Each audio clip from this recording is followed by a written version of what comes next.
नमस्कार। मेरी बेटी अदिति ने कुछ पंक्तियां लिखी हैं।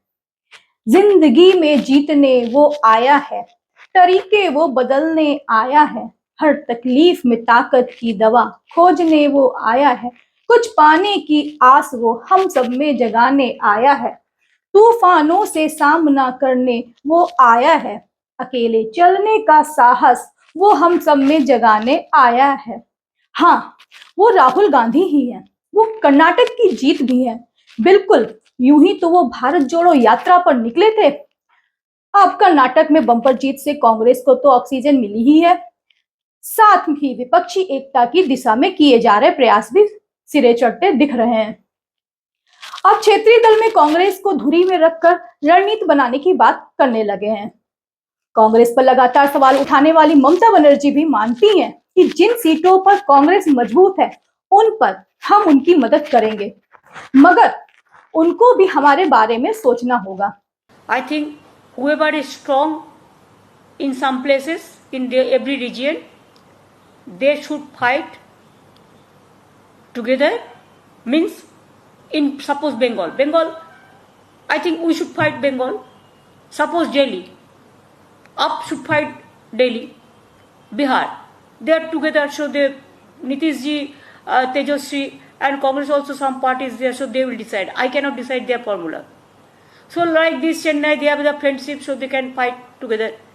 यही बात तो नीतीश कुमार भी कहते हैं और वो इस रणनीति को लेकर विपक्षी एकता के लिए तमाम क्षेत्रीय दलों के प्रमुखों से मुलाकात कर रहे हैं।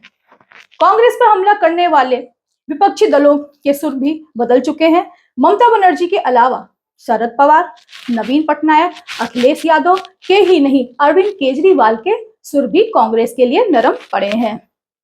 शिवसेना नेता संजय राउत ने स्पष्ट कर दिया कि कर्नाटक तो झांकी है, अभी पूरा हिंदुस्तान बाकी है।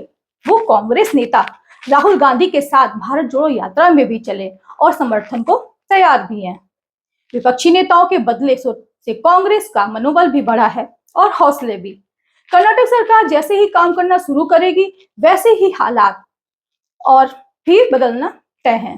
दक्षिण भारत से भाजपा को खदेड़ने के बाद कांग्रेस अपने रुख को तय करने की योजना पर काम करने वाली है। भाजपा अब सिर्फ 6 राज्यों में सिमट चुकी है। अपने सहयोगी दलों के साथ भी वो देश के 3 दर्जन राज्यों और केंद्र शासित प्रदेशों में सिर्फ 15 में ही बची है। भविष्य के खतरे को देखते हुए प्रधानमंत्री नरेंद्र मोदी की अगुवाई में भाजपा ने उनके राजतिलक वाले दिन यानी 30 मई से पूरे 1 साल की चुनावी योजना तैयार की है। पहले 1 माह तक पूरे देश में भाजपा रैलियां करेगी। मोदी ब्रांड को बेचने के लिए उसकी ब्रांडिंग करने का ठेका भी एक विदेशी कंपनी को दे दिया गया है। माना जाता है कि उस कंपनी को देश के कुछ कारपोरेट घराने और मीडिया हैंडल कर रहे हैं। कांग्रेस में कर्नाटक की प्रचंड जीत के बाद कांग्रेस नेता सिद्धरामैया ने कहा कि उन्हें उम्मीद है कि 2024 में राहुल गांधी देश के प्रधानमंत्री बनेंगे। सोशल मीडिया के जरिए इस जीत के लिए राहुल गांधी बड़ा फैक्टर बताया जा रहा है, जो कि सटीक भी है।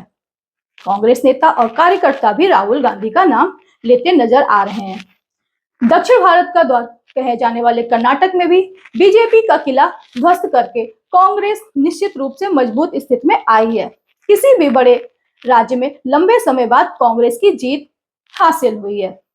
राहुल गांधी ने इस पर प्रतिक्रिया व्यक्त करते हुए कहा, कर्नाटक में नफरत का बाजार बंद हुआ, मोहब्बत की दुकानें खुली हैं। ये सबकी जीत है।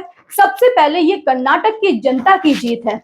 सबसे पहले मैं कर्नाटक की जनता को, कर्नाटक में कांग्रेस पार्टी के सब कार्यकर्ताओं को, सब नेताओं को और जो हमारे सब नेताओं ने कर्नाटक में काम किया उनको बधाई और धन्यवाद देता हूं।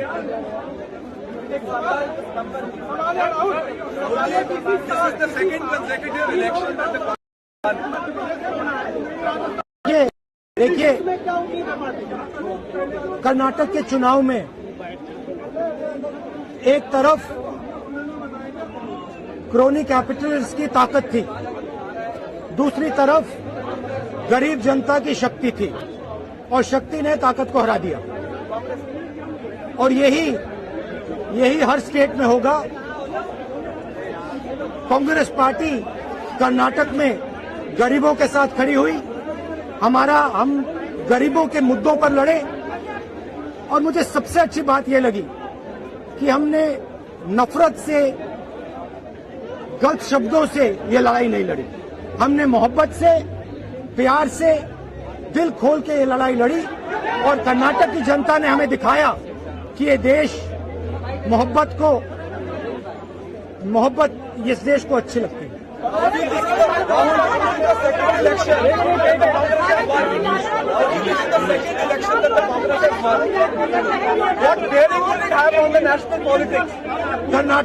कर्नाटक में नफरत की बाजार बंद हुई है, मोहब्बत की दुकानें खुली हैं। ये सबकी जीत है। सबसे पहले ये कर्नाटक की जनता की जीत है। हमने चुनाव में कर्नाटक की जनता से, गरीब जनता से 5 वायदे किए थे। मैंने अपने भाषण में कहा, खारगे जी ने भाषण में कहा, सब नेताओं ने भाषण में कहा था कि हमारे 5 वायदे हैं। हम इन वायदों को पहले दिन पहली कैबिनेट मीटिंग में पूरा करेंगे। मैं फिर से कर्नाटक की जनता को दिल से बधाई देना चाहता हूं, धन्यवाद देना चाहता हूं। नमस्कार, जय हिंद। कर्नाटक में जीत के बाद अब विपक्षी गठबंधन का नेतृत्व करने का कांग्रेस का दावा और भी मजबूत होगा। इसके पहले तक जो चुनावी नतीजे आए थे उनमें कांग्रेस बैकफुट पर ही रही, लेकिन कांग्रेस का विपक्षी गठबंधन का नेतृत्व करने का दावा इस जीत से मजबूत हो रहा है, क्योंकि ये जीत एक बड़े राज्य में और बड़े अंतर से हुई है। हालांकि पहले से ही कई राज्यों में विपक्षी दल एकजुट है। बिहार में कांग्रेस, राष्ट्रीय जनता दल और जनता दल यूनाइटेड का महागठबंधन सत्ता में है। झारखंड में भी झारखंड मुक्ति मोर्चा, कांग्रेस और राजद का गठबंधन सत्ता में है। महाराष्ट्र में पिछले साल सत्ता परिवर्तन होने से पहले तक शिवसेना, कांग्रेस और राष्ट्रवादी कांग्रेस पार्टी का महाविकास अघाड़ी गठबंधन सत्ता में था। अब राजस्थान, मध्य प्रदेश और छत्तीसगढ़ में चुनाव होने वाले हैं। इन तीनों ही राज्यों में बीजेपी बनाम कांग्रेस मुकाबला होता है। अगर इन राज्यों में भी कांग्रेस का प्रदर्शन अच्छा रहता है तो ये कांग्रेस को और मजबूत करेगा। विपक्ष के गठबंधन की धुरी कांग्रेस ही रहेगी, इसमें कोई दो राय नहीं है। कांग्रेस ने सामाजिक न्याय के मुद्दों को अपने एजेंडे में शामिल किया है। छत्तीसगढ़ और अधिवेशन में कांग्रेस ने जो एजेंडा बनाया था उसे वो लागू कर रही है, और यह भी उसके बेहतर प्रदर्शन का एक कारण है।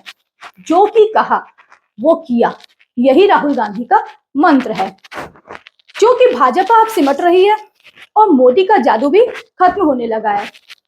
दूसरी तरफ राहुल गांधी का चेहरा दमकने लगा है और कांग्रेस गठबंधन में भी बढ़ने लगा है, जो भविष्य को दर्शाता है। राहुल गांधी की वैश्विक स्वीकार्यता भी बढ़ी है। राहुल गांधी का 10 दिन का अमेरिका दौरा बेहद अहम है। वहां वो कई कार्यक्रमों में हिस्सा लेंगे। 5000 प्रवासी भारतीयों से मिलकर न्यूयॉर्क में रैली भी करेंगे। राहुल गांधी 31 मई को 10 दिनों के लिए अमेरिका दौरे पर जाएंगे। वहां वो 4 जून को न्यूयॉर्क में मेडिसन स्क्वायर गार्डन में लगभग 5000 प्रवासी भारतीयों के साथ रैली करेंगे। इसके अलावा वो पैनल चर्चा और भाषण के लिए वॉशिंगटन और कैलिफोर्निया के स्टैनफोर्ड यूनिवर्सिटी में भी जाएंगे। राहुल अपनी इस यात्रा के दौरान अमेरिका के राजनेता और उद्यमियों से भी मुलाकात करेंगे। राहुल गांधी की यात्रा को देखते हुए प्रधानमंत्री नरेंद्र मोदी ने भी 22 जून से अमेरिका की राजकीय यात्रा की योजना तैयार कर ली है। इससे समझा जा सकता है कि कर्नाटक की जीत और राहुल गांधी की भारत जोड़ो यात्रा का कितना असर देश और देश के बाहर देखने को मिल रहा है। कुछ वक्त पहले वो ब्रिटेन में भी आमंत्रित किए गए थे। समझ लीजिए कि आने वाले चुनाव भाजपा के लिए उतने आसान नहीं है जितने उसने राहुल गांधी और कांग्रेस की छवि खराब करके बना रखे थे। जय हिंद।